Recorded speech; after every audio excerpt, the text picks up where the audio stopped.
2025 সাল ঈদ উল ফিতর, ঈদ মোবারক।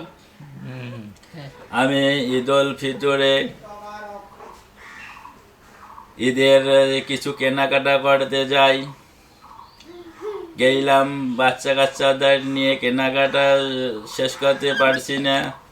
আমার একটা পাঞ্জাবি কেনার জন্য গেলাম, সেখানে যা বিভিন্ন পাঞ্জাবি দেখলাম, তার মধ্যে একটা পাঞ্জাবির নাম দিল ভাঙচুর পাঞ্জাবি। তাই আমার আলোচনাটা হবে আজকের ভাঙচুর।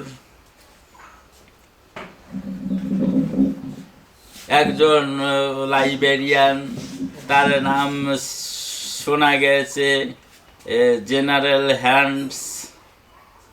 সে একজন বিজ্ঞ লাইব্রেরিয়ান, বড় লাইব্রেরিয়ান, আমেরিকান। সে কোরআন অবমাননা করেছিল। শোনা যায় সেই প্রথম প্যারালাইসিসড হয়, তার এক পায়ে এক হাত অবশ হয়ে যায়। তখন থেকে এই রোগটির দেখা পাওয়া যায়। এরপর নীল আর্মস্ট্রং, সোভিয়েত 3 ব্যক্তি চাঁদের দেশে যেতে সক্ষম হয়েছিলেন। এই নীল আর্মস্ট্রং যখন চাঁদের দেশে যায় প্রথম পা নামাচ্ছিলেন, লক্ষ্য করলেন সেখানে একটা পায়ের ছাপের মতো দেখা যাচ্ছে। সেই তখনই মনে মনে চিন্তিত, ভাবতে লাগলেন যে আমি তো প্রথম চাঁদের দেশে পা রাখতেছি, এর আগে আবার পায়ের ছাপের মতো কি দেখা যায়।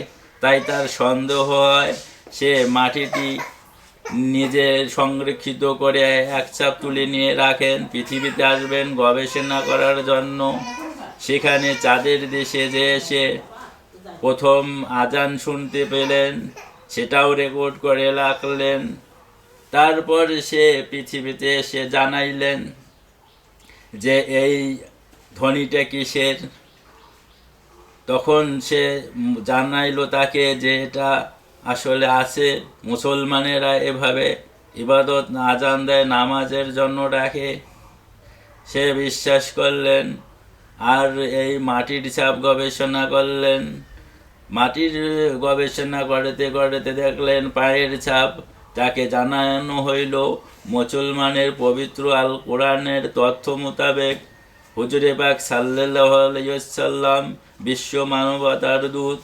তিনি শুধু প্রথম আসমান না, আল্লাহর হুকুমে মেরাজে যান। সেখানে সে সপ্ত আসমান পরিভ্রমণ করে আসেন, জান্নাত জাহান্নাম দেখে আসেন। তাই সে প্রথম পৃথিবীর শ্রেষ্ঠ মানব। তখন সে বুঝতে পারলেন, সে ইসলাম ধর্ম গ্রহণ করলেন।